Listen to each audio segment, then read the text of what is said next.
아멘. 히브리서 12장 1절에서 3절은 믿음의 경주를 하라고 권면하고 있지요.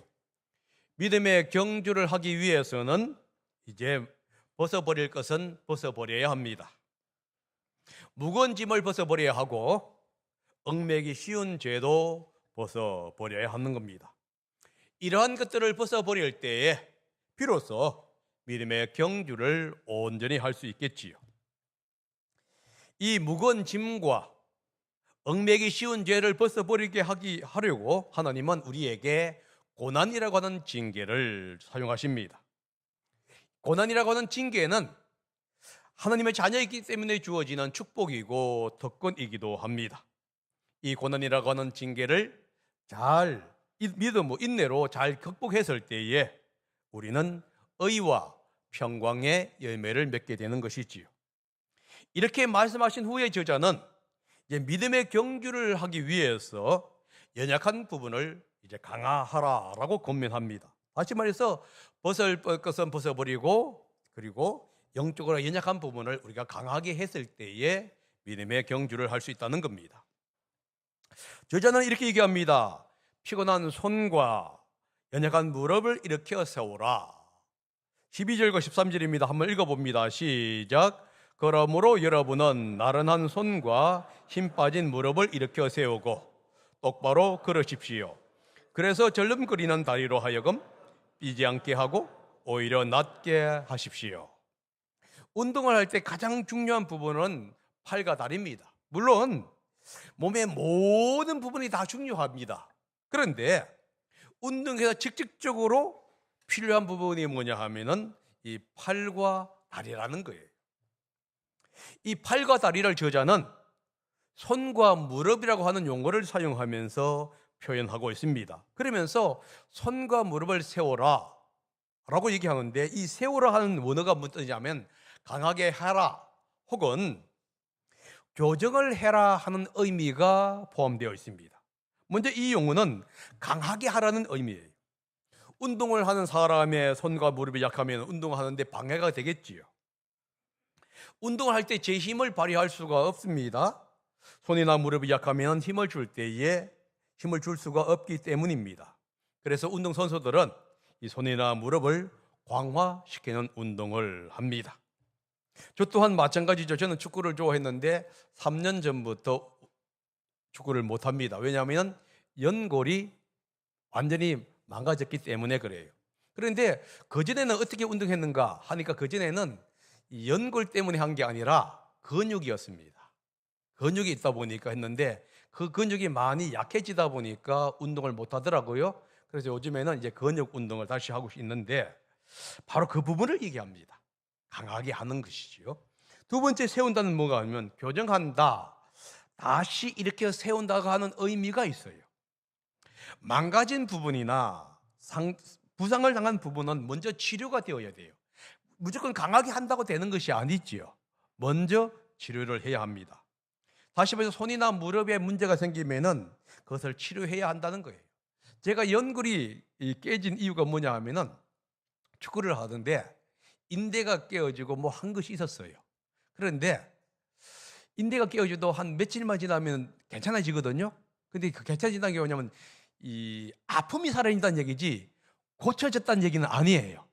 그런데 이 아마추어고 모르다 보니까 조금만 조금 불편하면은 뭐냐면 그래도 그 운동하면 괜찮겠지 이런 마음을 가지고 그냥 운동을 한 겁니다. 그러니까 오히려 안 좋은 부분이 더 안 좋아진 것이에요. 지금도 가끔 후회하는 게 뭐냐면은 내가 인대가 부러지는 그 소리를 들었을 때에 수술을 했더라면은 어땠을까 하는 그런 아쉬움이 남는 게 뭐냐, 이 문제가 있을 때에 수술을 해야 하는데 우리는 잘 모르다 보니까 그냥 뭐 조금 지나면 되겠지 하고 또 운동합니다. 그러다 보니까 점점점 망가지는 거예요. 여기서 손과 무릎을 세워라 얘기가 뭐냐, 연약한 부분을 고치고 그리고 그것을 강하게 하라 하는 의미가 들어갑니다. 그런데 여기서 나른한 손과 힘 빠진 무릎은 자기 자신의 연약함이라든가 망가진 상태를 얘기할 뿐만이 아니라 회중 가운데 연약한 구성원을 의미하기도 한다는 거예요. 그러니까 만약에 자신이나 공동체의 구성원 중에서 믿음이 연약하거나 여러 가지 상황으로 인해서 신앙에 문제가 생겼을 때 그것을 고쳐 일으키고 강하게 하라고 하는 의미가 여기에 들어가는 거예요. 지금 믿음의 경주를 얘기하면서 왜 몸을 사용했냐 하면은 지금 의인화시키면서 연약한 부분을 강해야 하는 것처럼 자신의 믿음의 연약한 부분들 아니면은 성도들의 어떤 연약한 부분들이 있을 때에 그것을 고쳐주고 강해해 줘야 한다는 것을 지금 얘기하기 위해서 쉽게 이해할 수 있는 우리의 몸을 사용하고 있다 하는 것입니다. 성도들은 먼저 자신이 무엇이 연약한지를 좀 알아야 할 것 같아요. 목장이나 교회의 부족한 부분이 무엇인지를 생각해 보아야 할 것 같습니다. 어쩌면은 앞에서 일하는 사람을 비판하는 습관일 수도 있지요. 이게 연약한 부분일 수 있습니다. 자신은 하지 않으면서 입 앞에서 일하는 사람을 이렇네 저렇네 하는 말을 할 수가 있겠지요. 수고한 사람에게 수고했다, 잘했다 이렇게 얘기해야 하는데 그 말 대신에 이제 말로서 힘들게 하는 경우가 있습니다. 이게 바로 우리의 연약한 부분일 수도 있습니다. 그러면 왜 우리는 손과 무릎, 다시 말해서 연약한 부분들을 고쳐야 하고 강하게 해야 한다는 거예요. 그렇게 하지 않으면은 똑바로 걸을 수가 없기 때문이고요. 더 나빠지기 때문입니다. 다른 말로 말해서 왜 해야 하면은 똑바로 걷고 더 나빠지지 않게 하기 위해서예요. 13절에 그 얘기하고 있습니다. 보세요. 똑바로 걸으십시오.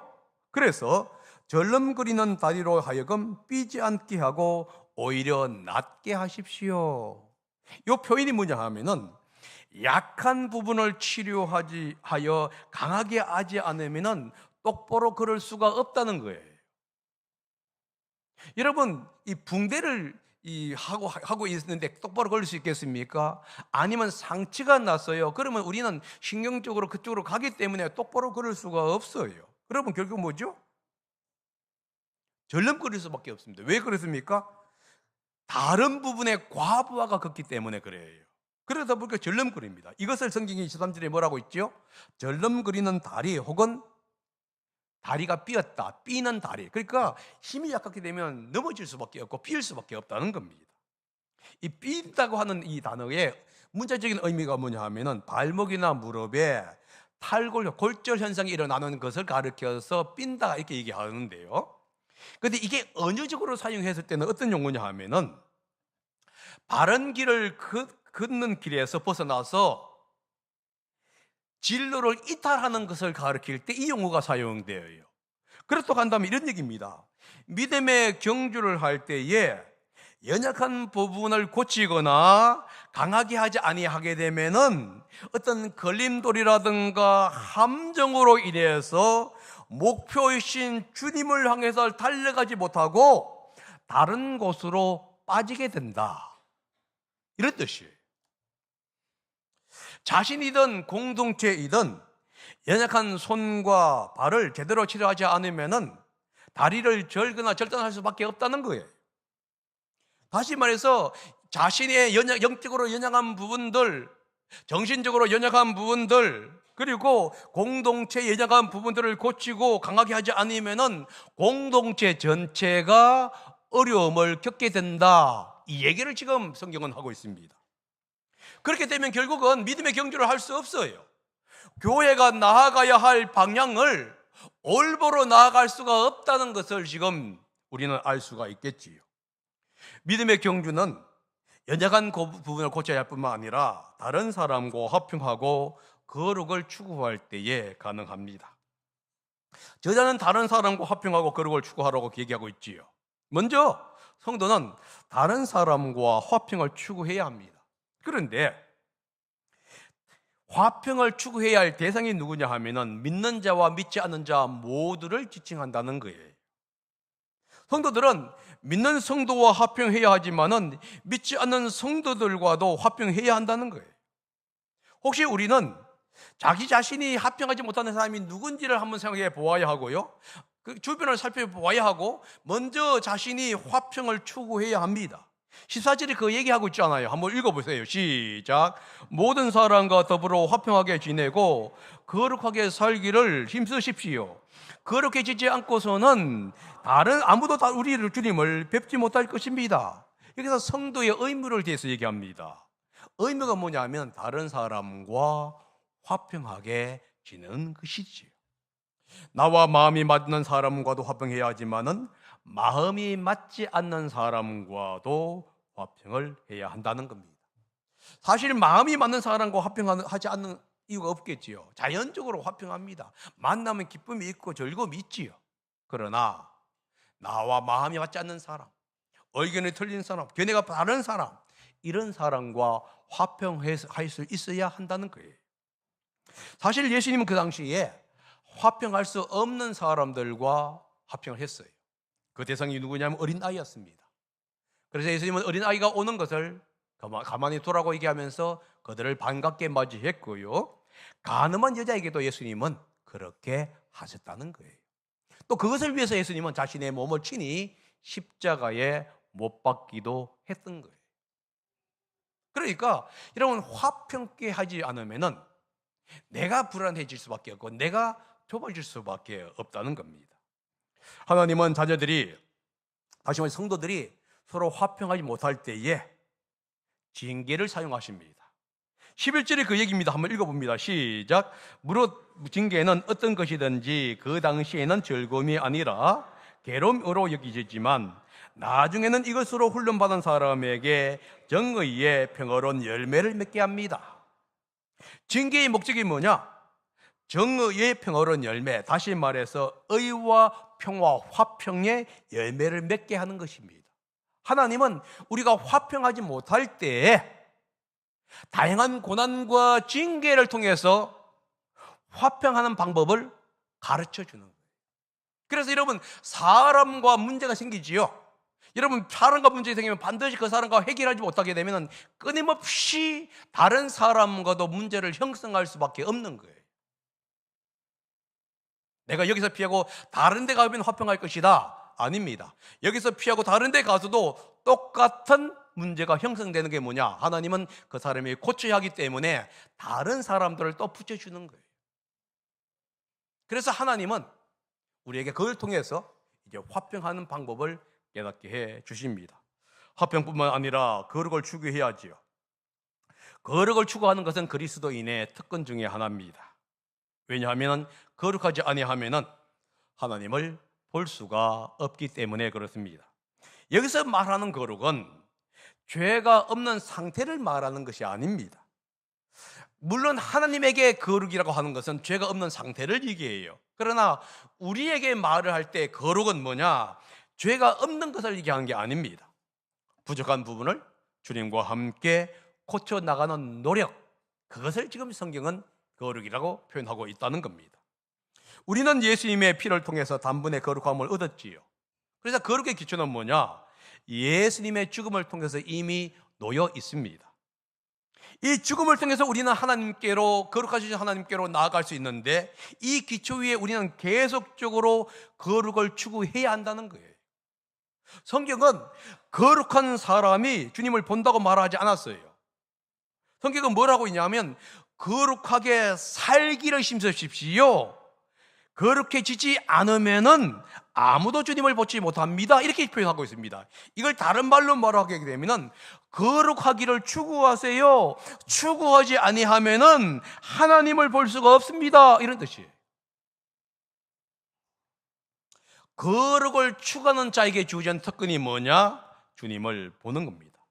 거룩을 추구할 때 우리는 하나님을 만나게 되고요. 거룩을 추구할 때에 하나님의 은혜를 경험하게 됩니다. 거룩을 추구할 때에 하나님의 역사를 경험하게 돼요. 내가 비록 연약하고 쓰러집니다. 그러나 내가 거룩을 추구할 때 하나님께서 힘 주시는 거예요. 그런데 여러분, 거룩은 예배를 통해서 이루어진다는 사실을 기억해야 합니다. 구약시대도 그렇고 신약시대도 또 마찬가지입니다. 하나님께 나아가는 방법은 예배예요. 그런데 오늘날은 이 예배를 경시하는 문화 속에 살고 있다 하는 겁니다. 툭하면 예배에 빠집니다. 그러면서 뭐냐면 거룩하다고 얘기할 수 있냐 하는 거예요.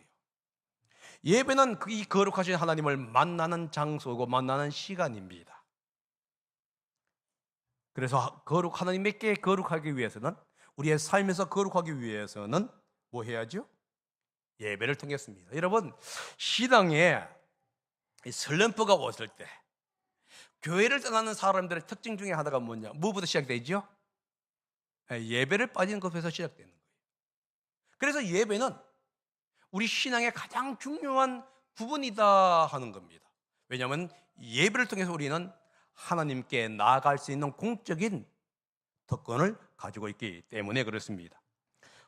그러면 화평과 거룩을 추구해야 하지요. 그런데 추구하지 않으면 어떤 결과가 나오냐는 거예요. 이것을 저자는 15절과 17절에서 세 가지를 통해서 설명하는데요. 15절 한번 읽어보십시다. 시작.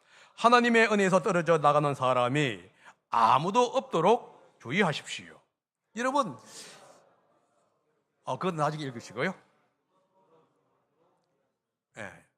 앞자까지만 읽으면 됩니다. 여기에서 여러분 14절과 16절은 한 문장으로 되어 있다는 것을 여러분 아시는가요? 한글 문장에서는 여러 가지 문장으로 되어 있습니다. 그런데 14절과 16절은 이 원어에서는, 헬라에서는 한 문장입니다. 주동사가 14절이에요. 그리고 15절에서는 두 번이나 주의하십시오, 16절에도 한 번 주의하십시오 이렇게 나와 있습니다. 그런데 주의하십시오는 명령형이 아니라 무엇을 하지 않으면은 이라고 하는 해석되는 분사구로 되어 있습니다. 그러면 14절 15절을 연결하면 이렇게 번역할 수 있습니다. 화평과 거룩을 추구하십시오. 그렇게 하지 않으면 하나님의 은혜에서 떨어져 나갈 것입니다. 15절 후반절에 이렇게 뜻입니다. 화평과 거룩을 추구하십시오. 그렇지 않으면 쓴뿌리가 돌아나서 괴롭게 땅땅땅 할 것입니다 하고 설명됩니다. 16절은 뭐냐면 화평과 거룩을 추구하십시오. 그렇지 않으면 음행하는 자나 음식 한 그릇에 장자의 특권을 팔아넘긴 에서와 같은 속된 사람이 될 것입니다 하는 뜻이에요. 먼저 우리가 거룩을 추구하지 않을 때 어떤 결과가 나오느냐? 하나님의 은혜에서 떨어져 나간다 하는 거예요. 14절과 15절 전반부가 얘기하죠. 화평과 거룩을 추구하십시오. 하나님의 은혜에서 떨어져 나가는 사람이 아무도 없도록 주의하십시오. 하나님의 은혜에서 떨어져 나간 사람들, 누굴 지칭할까요? 구약시대 때에는 이스라엘 광야시대의 백성들을 얘기합니다. 그들은 끊임없이 하나님의 말씀에 불순종함으로 말미암아 하나님의 은혜에서 떨어져 나간 사람이라 하는 칭호를 받게 되었고요. 좋지 않은 칭호지요. 로마서에서는 이것을 어떻게 사용하고 있느냐?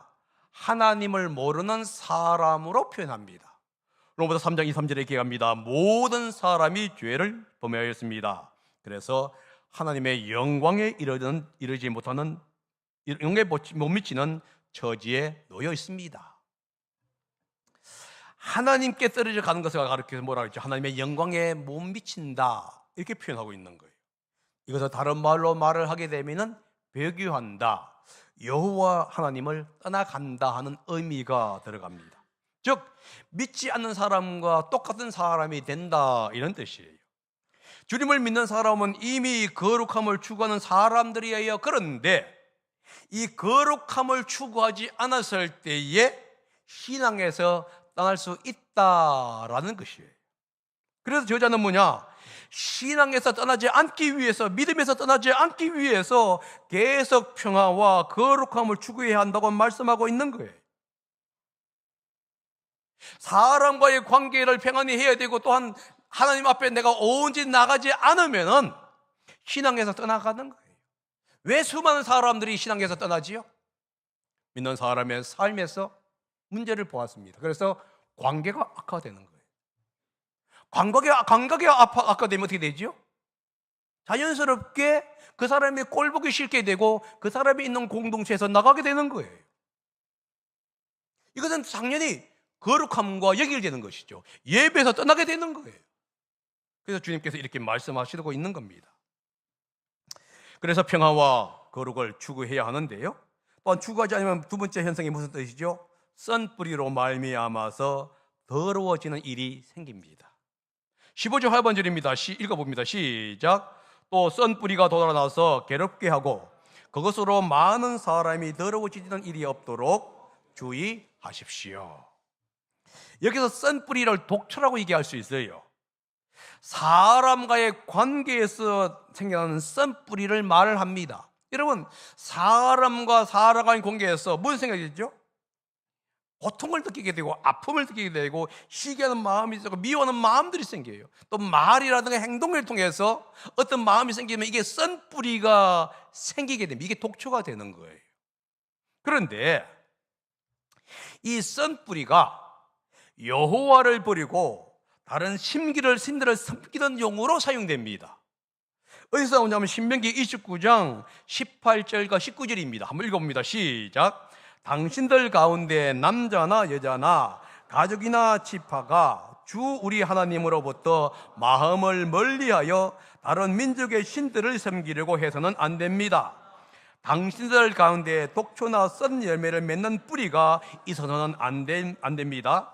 그러한 사람은 이런 저주의 말을 들으면서도 속으로 자기를 달래면서 내 고집대로 하여도 만사가 형통할 것이다 할 것입니다.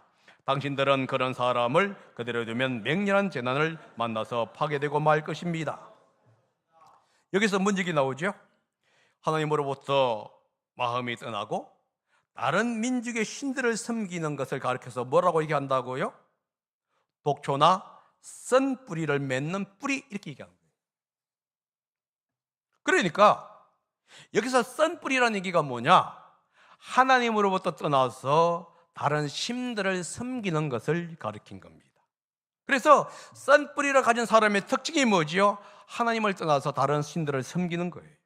그리고는 뭐라고 하냐면 심판이 없어, 만사 행동할 거야. 다시 말해서 예배를 떠나면서 뭐라고 하냐면요, 여전히 주님을 사랑한다고 얘기한다는 말이에요.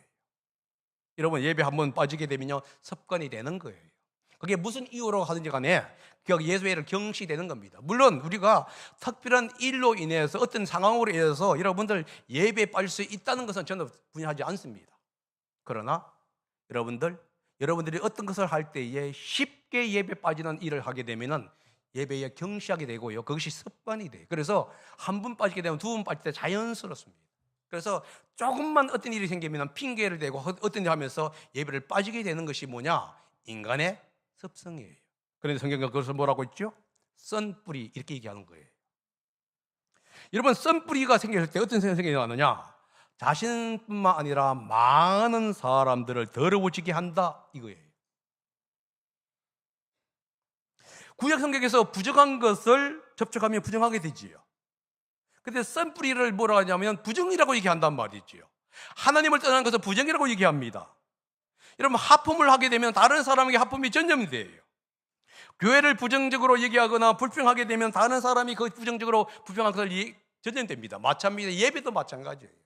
여러분, 한 번 두 번 빠지죠. 다른 사람은 자연스럽게 그런 거 보면서 예배는 빠지는 거야, 이것을 그들의 마음속에 인식합니다. 여러분들이 아무리 열심히 주님을 섬겼다 할지라도 여러분들의 그 한 번의 결정이 다른 사람에게 엄청난 결과를 주는 거예요. 그래서 이게 뭐라고 있죠? 썬뿌리 하게 되면 다른 사람이 더러워진다.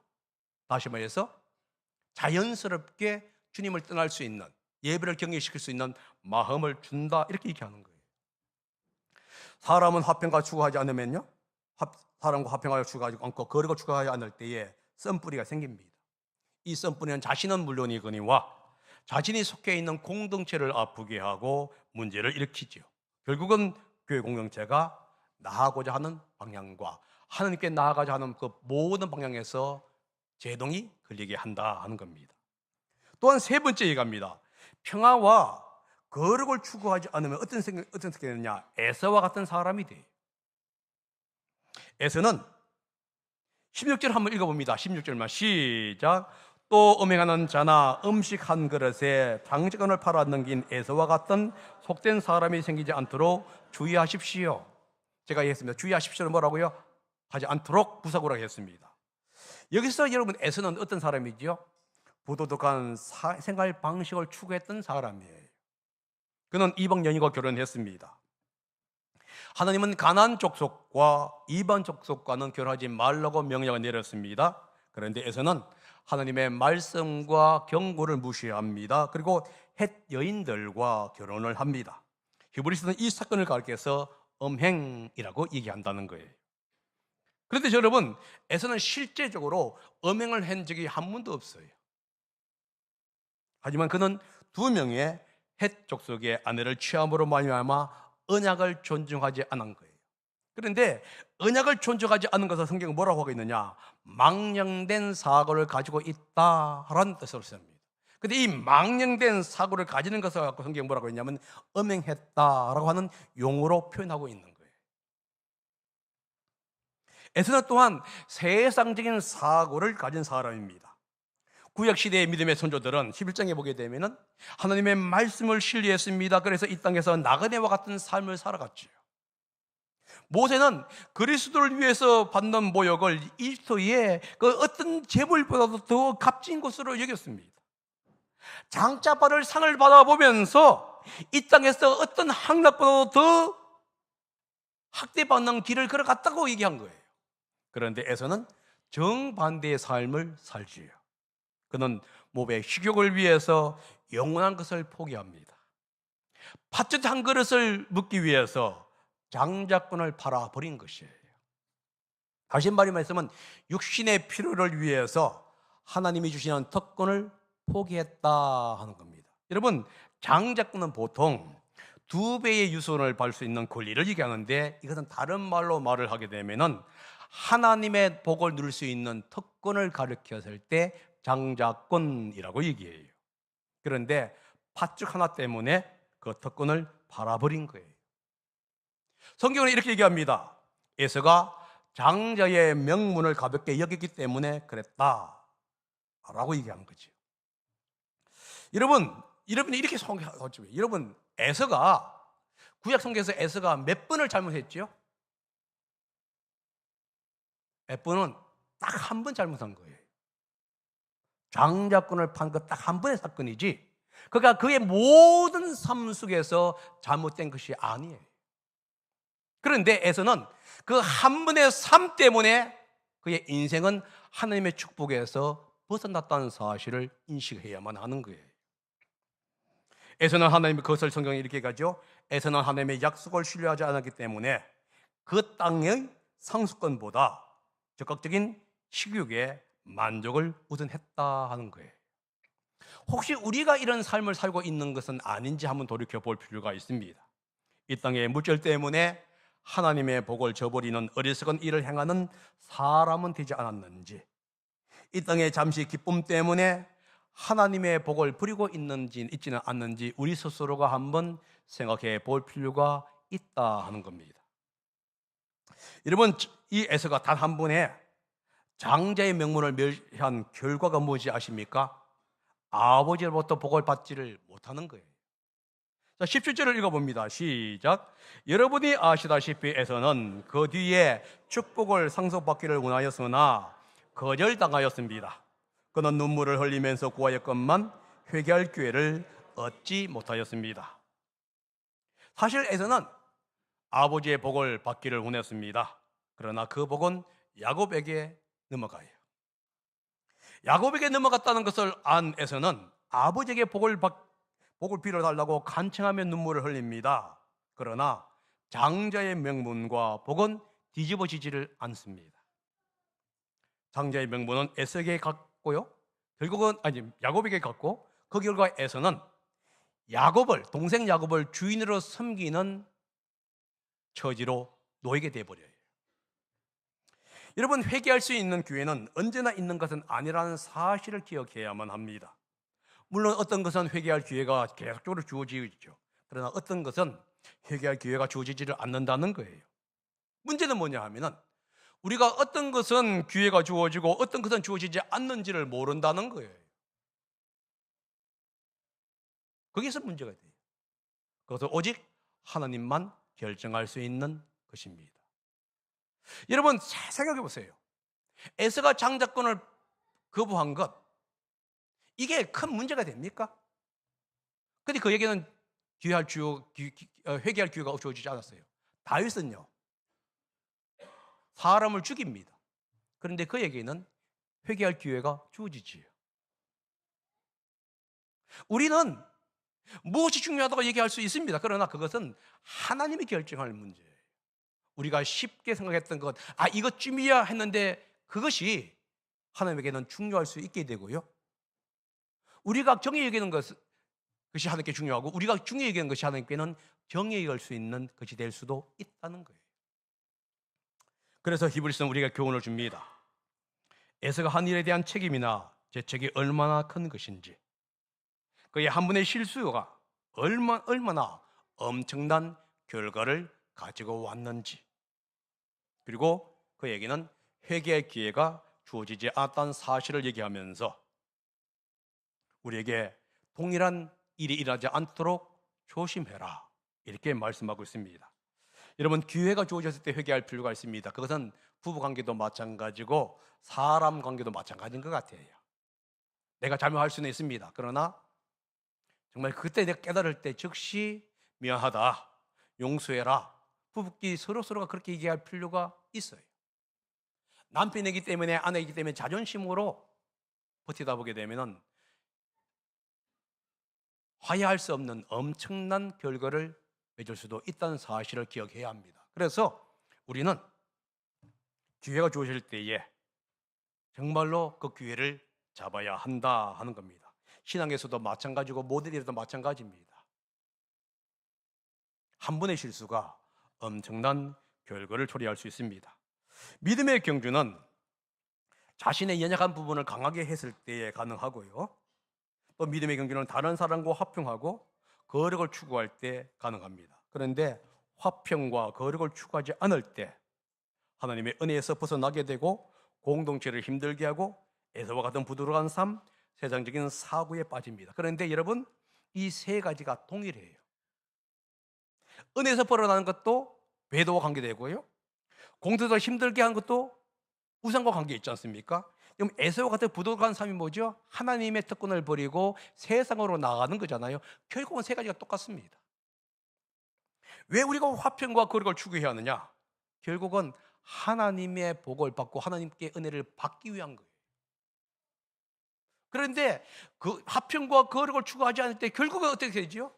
하나님께서 주시는 그 복을 빼앗기는 결과를 갖게 된다는 거예요. 그러므로 사랑하시는 여러분, 우리가 하나님 앞에 정말로 온전히 나아가기를 원합니다. 믿음의 경주를 하시고요, 또 우리가 삶을 살아가다 보면 실패할 수도 있고 넘어질 수 있습니다. 그럴 때마다 아픔을 준 사람에게 미안하다, 이렇게 말을 할 수 있는 우리가 되어야 합니다. 그리고 우리의 길을 바로잡고 믿음의 경주를 하는 제가 되고 우리 성도님들이 되시기를 예수님의 이름으로 부탁드립니다. 기도하겠습니다.